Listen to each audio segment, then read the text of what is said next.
Hey, Brad, welcome in. This is Morning Combat. Luke and I, Luke Thomas, Brian Campbell, the best duo around. Monday, Wednesday, Friday, 11 a.m. Eastern. You know the drill. It's a great combat sports show. Luke and I are on vacation this week. Okay, so we have pre-recorded an entertaining mailbag episode. We allowed you to scam our system and send in your questions. Showtime, CBS Sports, they pay us. And Luke Thomas, let me bring him in right now. Luke, hope you're enjoying your vacation right now, even though we kind of Back to the Future 2 style kind of, flux capacitor. We went forward to go backward. You haven't gone on vacation yet. You, in fact, could be killed right now in South America. Luke.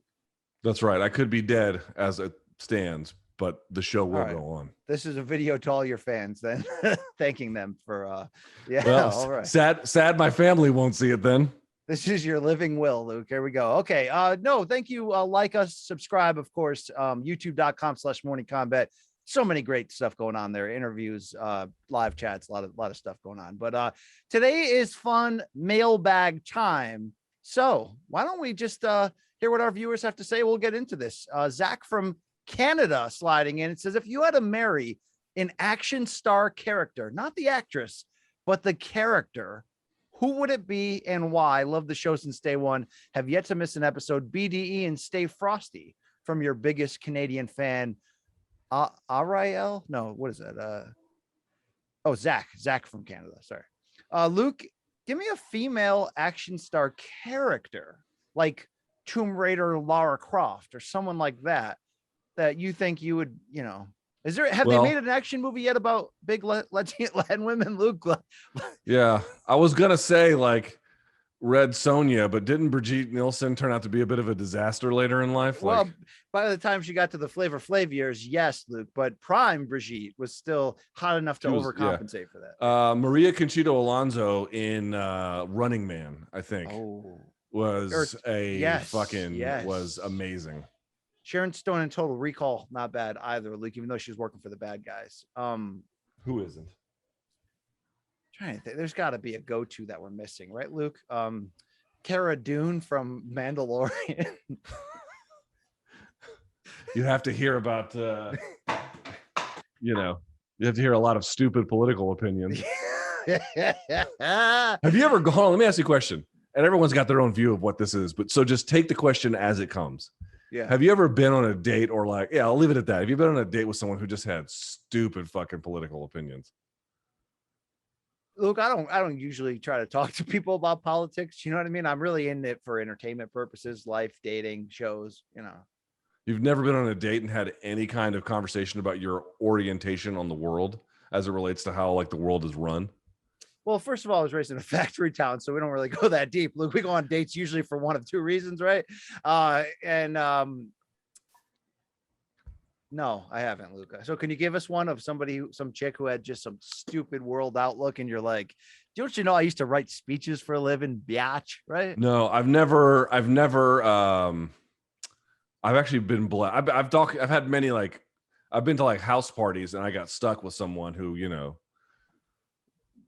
just had clearly confused their own commitment to, they confused their own ignorance about a topic with their certainty about the stupid ideas that actually explain the world events. Yeah, I've had a few of those. Okay. I mean, you're very deep, Luke. You're a well thought out, well researched, educated man. I don't know if you're saying that in jest. You probably are. No, I'm saying that in full support here. So, in dates, I would try to crack a joke. I would laugh a little, talk music. It wasn't like I was not trying to crack jokes. I mean, I'm trying to get laid on these events. I'm simply saying. I'm trying to slide into a few of those. Let me ask you this. Do you and your wife have roughly similar outlooks on politics or, Yes. Yeah, okay. Yeah. Yes. So that's what I mean. At some point you're going to disagree here, disagree there, but there needs to be who is it? James Carville and Mary Matlin. It's I'm a Democrat, I'm a Republican, but we get along. It's because you're both fucking rich. That's what you bitches have in common, I mean, they may just enjoy each other's company, Luke. You never know. Yeah, I don't believe that. Luke, I know we've been filming a bunch of stuff. It looks like that. Did you wear that shirt on a show the other day? No, I wore this one this morning. Okay. All right. It's the same brand, but it's a different. I have like 10 of these. Truly. Yeah. This is from what does it say on it? What does it say, Luke? Notorious Bastards. What kind of company is that? What are they doing? It's an apparel company. They're shots of Notorious Bastards. They're kind of like, so the way I describe it is they're sort of like, it's tattoo enthusiast kind of artwork, sort of chic, but much more toned down. Not like super, it's not gauche like Ed Hardy or something like that. It's actually like really about the kind of artistry around simple traditional tattoo culture and kind of the things that go along with it. Does the tattoo and political culture ever cross, Luke? No, I find that most people, well, I don't know about them. I don't have any way to suggest as much, but I've always noted my real lot in life is that all the things I like are filled with people I don't. So, who knows? I don't know. All right. Here we go. Lemur pirate. Lemur, like the animal from the lemurs. What is a movie? Yeah, Madagascar. There you go. What is a movie that you greatly anticipated and wanted to thoroughly enjoy, but were let down by? For an example, Lemur Pirate says Dark Knight Rises was it for me. Decent movie, but a big letdown to close out the Nolan directed Batman trilogy. Appreciate the 3-episode per week content. LT, keep on as the BBL enthusiast. BC, keep on as the connoisseur of sneaky. I don't understand that keep on stuff, but thank you, sir. Luke, let's give an example here. Oh yeah, I know exactly the answer to this one. Okay, what do you got? That last Star Wars movie was The Rise of Skywalker was such an unbelievable piece of shit. And you got to understand something, man. Again, to even like sci-fi, you have to be a certain kind of person. That's, reaches a wide amount of people, obviously, but still, my wife doesn't like sci-fi, for example. Then, you have to kind of forgive all the prequels, and I did. And the first episode 7 or whatever wasn't great, but it was okay. I liked The Last Jedi because it was setting fire to everything, really, was what it was kind of about. And obviously, because the Disney had fucked up the handoff between the movies and the directors, everyone was just kind of trying to paste together a jalopy to make it go. And so by the time it got to the last one, the whole thing was fucked. But dude, that movie sucked so much ass. It was so fucking terrible. Literally, we got out. I went with my Colombian in-laws, and they're not nearly into Star Wars in the way that I am.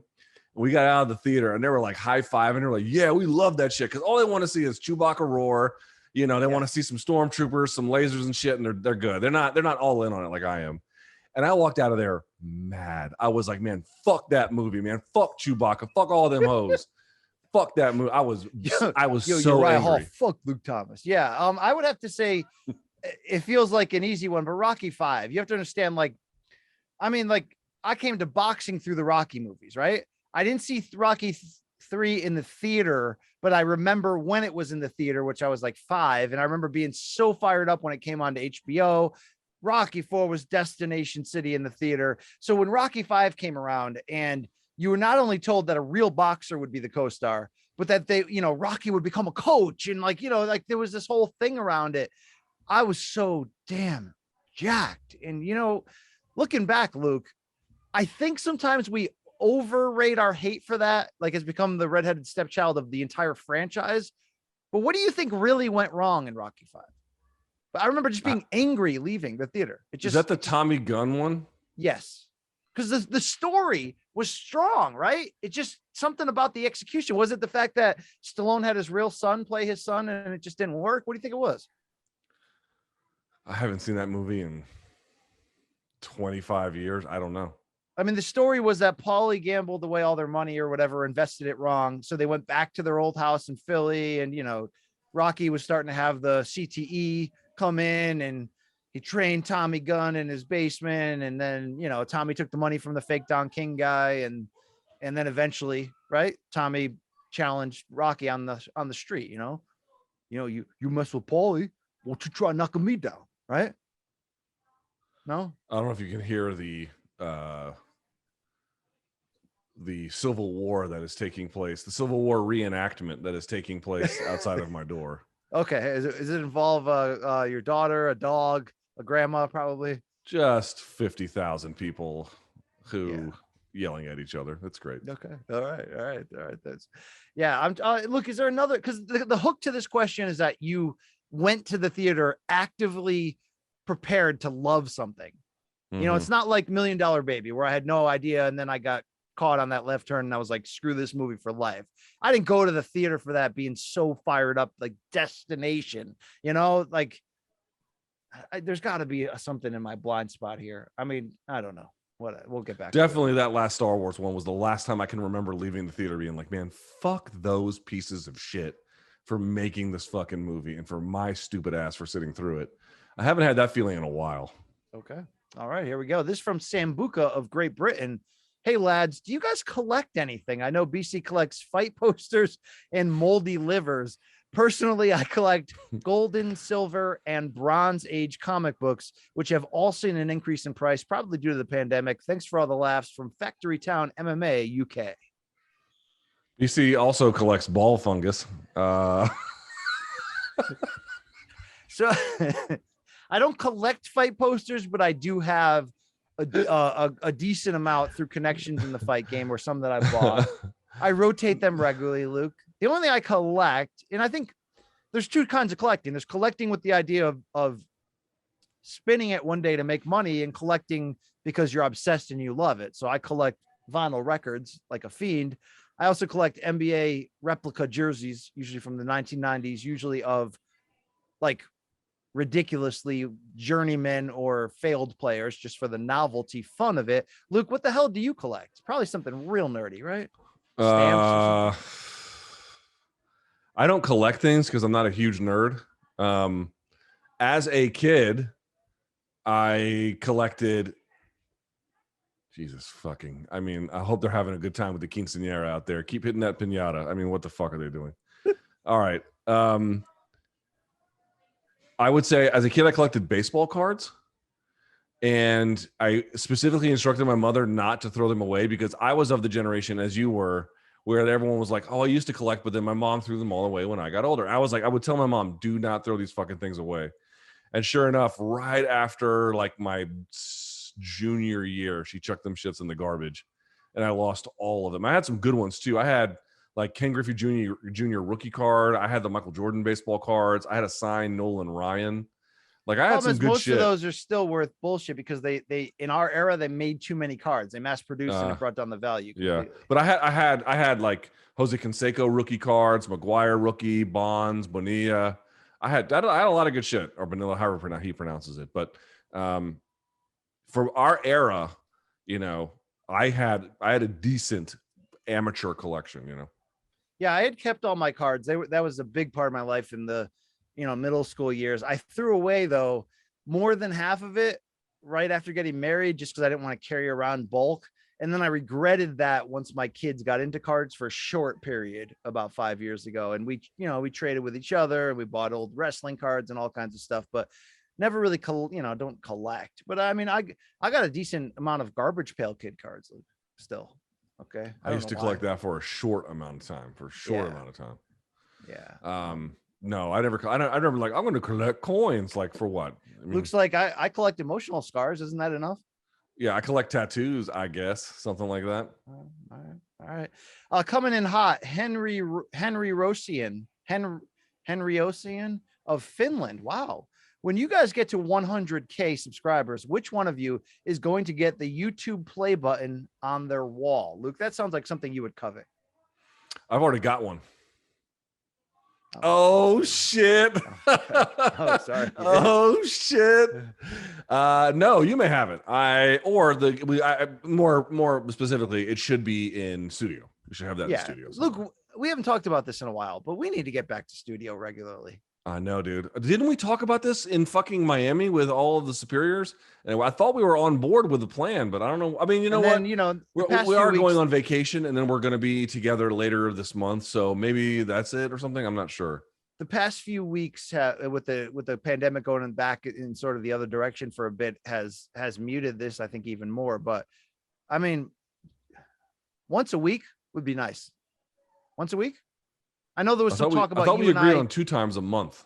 Well, we agreed on once to twice a month, but for 2 to 3 days at a time, right. Correct? Right. So we film a couple stuff, some bonus stuff. I mean, that could be fun, but I would love to get, I mean, do you think, so what now? It's the summer of 2021. Do you think, Luke, by March of 2022, we will be back every Monday in the bomb shelter? It's possible. I mean, I think the problem is that it's made it too easy to do it from home. It saves a lot of money. It's it's an inconvenience for both of us in our own way to travel to Jersey City. It's not. How long does it take you to drive? Assuming the traffic is more or less cooperating. 2.5 to drive. With the train, the best train setup for me is to drive an hour and then take like a 90-minute train and then take some subways.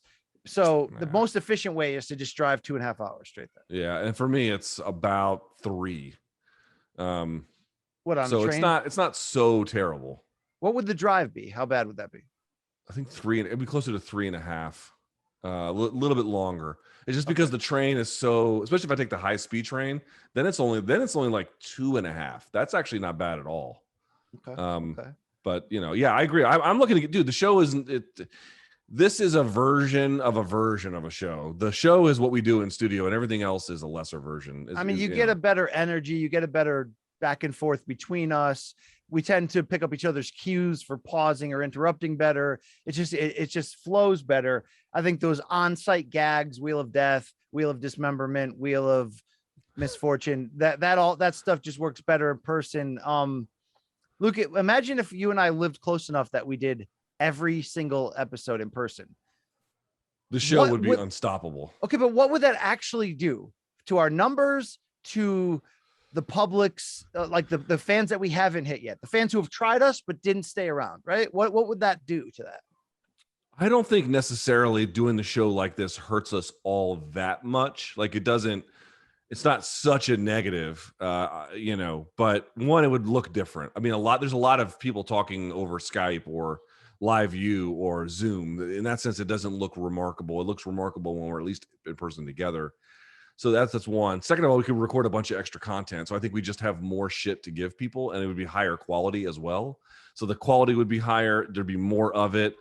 And I also think that the fun element you bring to the show with like Wheel of Death or whatever, we would do more of that, but probably also more other things. Like, by the way, whatever happened to the basketball shootout we had? Like, they haven't posted that. I don't know what the fuck's going on with any of that stuff. So that kind of shit, I think you could do a whole lot of stuff that we just can't do right now. And I'll be honest, like let's look at shows that have had that through the years. I wasn't a big Mike and Mike fan, but they were together for 20 years basically, and they did a lot of skits. They had a wedding episode where people got married. I think the best who have done stuff like that in person, Sports Nation, back when it was Beetle and Coward, used to do some really fun stuff. Do you remember His and Hers with Michael Smith and Jamel Hill? Yeah. They used to do those movie remakes. Do you know what I'm saying? They dress up and like redo the barbershop scene from Coming to America, but add like modern stuff. Look, if we were together all the time, I think we could do, think of what we already do with the docs. I think we could really do some next level shit that I think would raise our profile massively. Would it drive you and I apart being around each other that much? That's the key question. Probably, but I'd rather go further that way than not. Okay. Yeah, I'd rather bang you too many times than imagining what it would feel like is really what you're saying. Yes, exactly.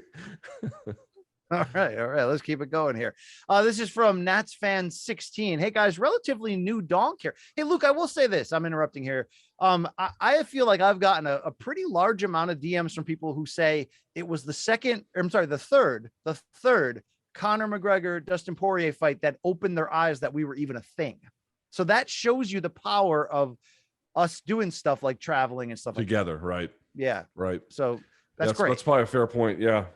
This guy says, I first listened to your UFC 264 preview because I was looking for an in-depth technical breakdown of the fight and have listened to every episode since. Anyways, my question is for Luke.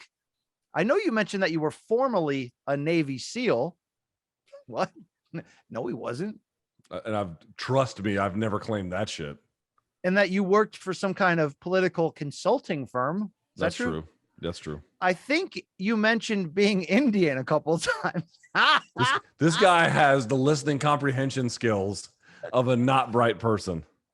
Nats fan 16 wants to know, what's your life story for us newer, less familiar donks? Also, why is BC the king of Connecticut? Luke, all these questions are going your way. Go for it. So the answer is short on this one. I'll go to the second part first about BC. Basically, like there's a rapper called Apathy who I don't know if he calls himself the king of Connecticut or other people do, but I've heard it mentioned about him. And shouts to Apathy. I love his work, but I just thought it'd be kind of fun to call BC that because, he's sort of, I have a friend from Connecticut, but he doesn't live there anymore. BC still kind of like my Connecticut. I've always had a friend who lived there, and but usually a couple or two or three, and now I've got one. It's just BC. So to me, he's the king of Connecticut. It's just sort of a fun way of describing him that I like. Plus, he's kind of Connecticut proud too. So there's that one. My life story, I'm not sure what to say, man. My dad's from Oklahoma. My mom was from Beirut, Lebanon. She was part of the Armenian diaspora that left after the collapse of the Ottoman Empire. What is a diaspora, Luke? That's where the Armenians or any country people, they're not necessarily in the country, but they're kind of spread out. There's probably French people in Spain. That's part of the French diaspora.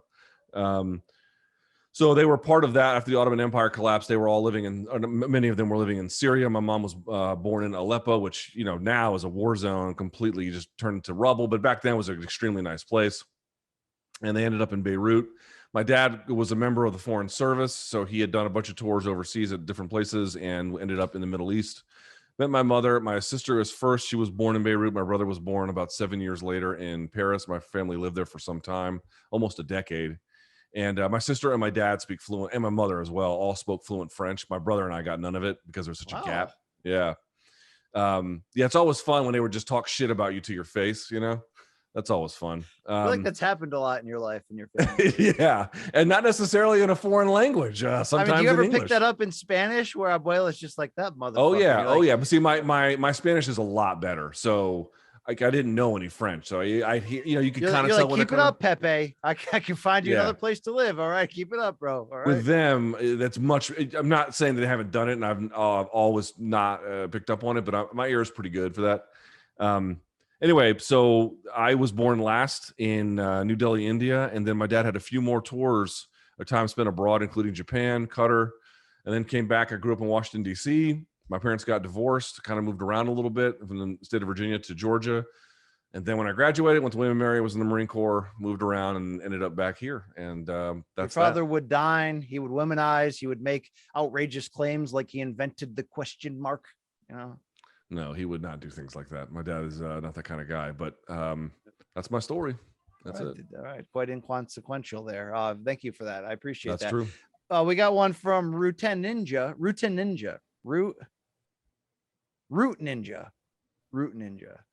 Luke and BC are the best podcasts on Apple Podcasts. Wow. BC brings the passion, which I always love him for. Luke brings the cynicism and analysis to all the fights. I look forward to it every week. Hey, thank you, Root Ninja. Hey, Luke and BC, name of the strain/edible that BC was on during the last room service diaries. All the best. Somebody sent me a note. Someone sent me a note. And I think this used to be a racist joke, but the way they applied it to you was not, which was BC was so, off his rocker from the gummies that you could have blindfolded him with dental floss because you were just sitting there like this. Now, true or false, I didn't think that was a great look for us to publish that. Okay. True or false? I didn't care at all. I don't care. You were the one who bullied that through. You're like, shut up. Just get, I'm like, I do have some level of a professional, resume and reputation to hold up. Yeah. Is that how people know you as the guy who's really professional? Is that how you're known around the water cooler? Yeah, it is. Be who you are, dude. That's not who you are. Okay. You're not off the rails crazy, but you like your. I think people that only know me through Morning Kombat, Luke, right? They think that could be the only facet of my life or personality. I had to be pretty damn professional to get here, Luke. Okay. That's true. And you do know how to navigate corporate America far better than I do. But at the same time, once we start losing our edge, we should just stop doing this. Wow. Okay. Hey, and do you think my daughter will scream loudly enough that she'll just take over as host of this podcast and you'll no longer be able to hear me? What city did we do that RSD in? Was that Miami? Yeah, that Or was was that Vegas. Vegas? That was Vegas. Oh yeah. So it was just some local Vegas stuff. Yeah. Luke, you and I may or may not be going to Cleveland later this month. Yes, that's true. I look forward to that. Dude, RSD in Cleveland would be fun. Maybe a rock and roll Hall of Fame trip, maybe. I don't care about that place, but if you think it'd make Okay, for good art, okay, no, I'll go. seriously. Why? You know, I make jokes about school shooting rock and all that, but you're a educated. You lived through the '90s grunge. You know music. Why would that be something that doesn't interest you? Like, what I would is go. wrong with it? I would go. I would go. It just I wouldn't treat it like bucket list stuff. Is that fair? All right. Well, I went there once in 2001, but I only stayed for a little bit. I would have had like a full day. See, I can get into that. It's not just like, oh, that's the guitar Jimi Hendrix broke at this concert. It's like, here's, Pete Townsend's 4th grade report card, or here's the pack of cigarettes that But John I don't Sebastian idolize wrote. I don't idolize those people in a way that matters to me. Okay. All right. You know what I'm saying? Okay.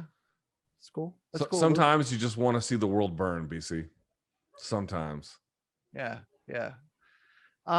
Luke, the 4th documentary of the documentary series that Less Than Jake, our great documentarian, put out. Luke, I know we talked about it briefly on the Friday show, but it may have been our most entertaining one, Luke. But I did feel it didn't really have a story.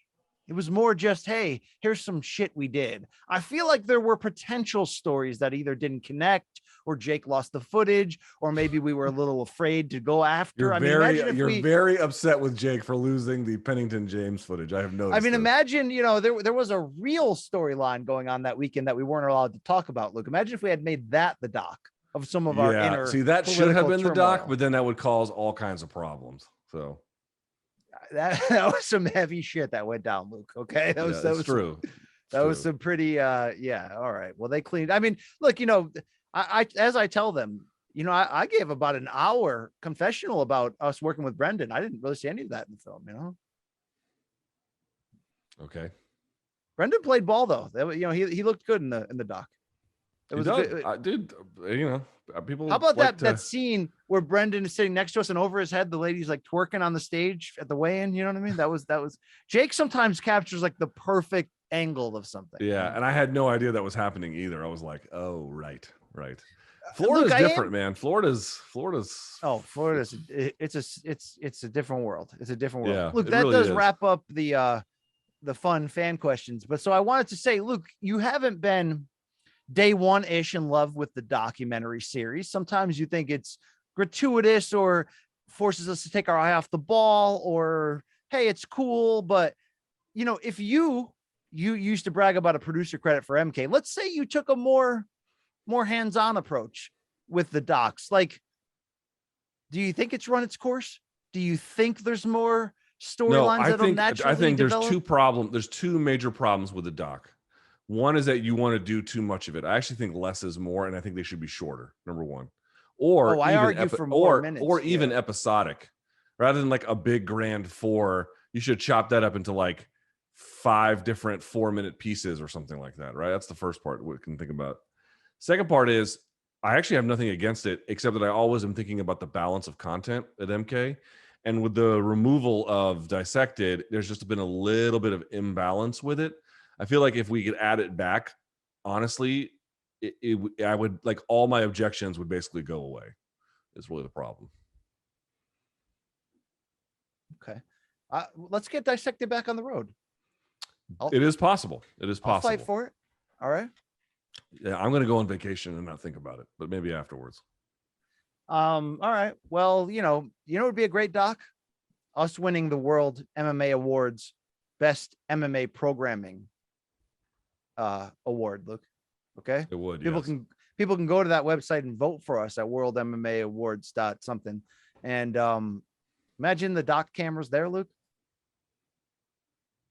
I mean, imagine if you Susan Lucci'd that shit. Because what I didn't know, Luke, I knew those awards existed. I knew Ariel had won like, best MMA guy for like every year it's happened. I remember seeing red carpet content in the past. What I didn't realize is that so many fighters go to it. I didn't realize they produce funny skits as if it's like the, Oscars or MTV, music video awards. I didn't realize, Luke, that it's an actual thing. Like, this is the MMA world and Fight Magazine and the folks at World MMA Awards, like, actually going for it. I didn't realize that you go up and give speeches, Luke. I mean, you can imagine if we won. I gave one. For what? When MMA Fighting won like best news source of the year. I went up there and I was like, yeah, damn right we won this. We were the best ones and everyone knows it. Yeah. Oh, wow. Oh, you gave like a Suge Knight Source Award speech, basically, right? A little bit. Yeah, a little bit. I'm just saying, imagine you up there with Lucciing it and, they like me. They really like me. And I mean, that was Sally Field, I think. But you know what I'm saying, Luke? Just F&A. We won that shit. And would you just go up there and just drop trowel and then walk around with your pants around your ankles? I would probably grind. I'd probably do a couple DX chops to our competition and probably, I would do that. But Luke, I mean, I don't know. I've got confidence. You've got, I've got hopes and dreams. You don't really have too many ways or means, Luke. But imagine all the people, right? I mean, imagine you standing up there, holding that shit up there. Look what the fuck we did, bro. You have to give it back when you go backstage. I mean, we did this. What does it mean? I don't know. What do we win? Nothing. But we did this, and we did this together, Luke. So the best years of your life, Luke. Now, right now, this is your prime. Dude. And I see you don't want to do these questions, but we still have like 10 more minutes. We got to. No, there's no more questions, Luke. We ran through them already. Did we? All right. Yeah. That's it. Yeah, bro. Wow, dude, this episode is gonna tank. Hey, I don't see DC and Hawani doing Vacation Day episodes, all right? I don't think that show is around. I don't see RC and DC. No, really, I don't see it. I don't know much about it, Luke. All right. Okay. Well, I don't know what you want to do. This is yours to open and close. I'm not bailing you out. I see you checking out mentally. Luke will pick up this garbage. No, it's on you. It's on you. Look, whether we win awards or not, whether they do more docs or not, Luke, we've built something fun, special here. So hopefully these little crumbs satiated you this week as Luke navigates the jungles of Colombia and I'm not going to the jungles of Colombia. I don't know. I'm not meeting with the FARC when I go, guy. I unwind somewhere in upstate New York on a lake dock, right? Wearing probably White Claw. No, I don't White Claw, bro. You know what I get into, Luke? This is really what I do. And because of my gummies. Because of, well, no, not in real life. Because of my fatty liver, I really barely drink. But when I do, Luke, I go Moscow Mule 100% of the time now. I mean, that's the drink, the canned version or the at the bar version. Do you mess with that? The ginger beer with the vodka and the flavor. You don't F with that? My wife loves that drink. I like it. I don't love it. I like a well, what's the white guy drink? The white guy drink is the old fashioned, right? Every white guy gets that. It's a fine drink. I'm more of man, what's my go-to? My go-to would be like a Boulevardier, which is similar, of course. You buy a surprisingly, like, I look at you as this like overcompensating, overly macho. I'm going to show you how macho I am, guy. And then the waiter will come and you'd be like, "Tell me about your cocktail, sir. Does this one have a flag in it?" I mean, like, you'll get something that's just like where I come from, they would have killed you for getting that. I mean, back in the day, I would never order stuff like that. But now that I'm really trying to cut back on my drinking, and I am, like, I've figured it out. Basically, 3 or so cocktails. That's all I need. I don't need 3 beers. Make me feel heavy. I don't want to drink just the same old thing, like, Beam and Coke Zero. I want something with a little bit of like, style to it. And cocktails are better than they've really ever been in many ways. So I ask for what the cocktail menu is. I have 2, 3 of those, sometimes 4 if I'm feeling frisky. And then I'm good. That's it. I'm done. That's it. I don't have to drink anything else. Okay, Luke. Luke, what year did you start watching MMA? I want to stop this forever now. I mean, technically 94. What year did you become an MMA journalist? 06, 07. Between something like that. 94 and 06, who would you say was your favorite MMA fighter? For a long time, Hoist Gracie. Yeah. And then after that, probably Frank Shamrock. Oh, I like that. BJ Penn pretty early. Somewhere like about like that. Okay. I was a big Ken Shamrock guy early, right? I liked Ken a lot too, but then when Hoist kind of ran over him, I was like, oh, he's not that good. But that's not true. Big Chemo guy. When Chemo almost beat Hoist, that was badass. Yes, UFC 4, I think that was the one where 3. Hoist got injured and withdrew. Yeah. Yeah, well, and he had to pull Chemo's hair so he wouldn't get completely destroyed by ground and pound. It's badass. Love Chemo. All right, we're done here. All right, I'll take us out of here. For the great Luke Thomas, we limped to the finish line. My name is Brian Campbell. Morning Combat, always giving it to you. Sloppy, dirty, sometimes button up. But like, subscribe, do all those fun stuff. Buy our merch. We love you. We love all of you. Thank you. Get vaxxed if you care. Thank you for caring. For our producers, for our people, we out.